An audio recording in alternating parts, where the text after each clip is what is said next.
Good evening friends. আমি যে 90 ডেজের চ্যালেঞ্জটা নিয়েছিলাম তার 6th ডে আজকে।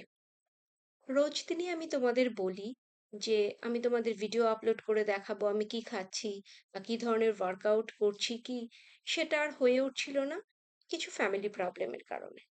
আজকে একটু সময় পেয়েছি, তার জন্য ইভিনিংয়ে চলে এলাম তোমাদের আমি বলতে যে সারাদিনে আমি কি ধরনের খাওয়া খাই এবং কি করি বা কেনই বা এই চ্যালেঞ্জটা আমি নিয়েছি।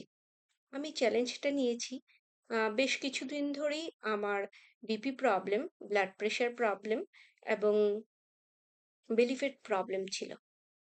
তাই জন্য এটাকে কমানোর জন্য আমি একটা চ্যালেঞ্জ নিয়েছি। আর আমি সেরকম কোনো কিছু কিন্তু করছি না। নরমাল রুটিনের মধ্যে থেকেই আমি এগুলো চেঞ্জ করতে চেষ্টা করছি। তার জন্য ঘুম থেকে উঠে আমি ১ম গরম জল সঙ্গে লেবু খাই। তারপর ওয়ার্কআউট করি। তারপর যে নরমাল খাওয়া-দাওয়া হোমমেড ফুড সেগুলোই খেতে চেষ্টা করি। তার মধ্যে মেইন যেটা আমি করেছি, কার্বোহাইড্রেটটাকে রিডিউস করেছি, কমিয়ে দিয়েছি। তার বেশি আমি এখনো কিছু করিনি। কারণ সব যদি একদিনে শুরু করি, তাহলে পরের দিনই আমি মানতে পারবো না। সেই আবার আগের পথে চলে যাব।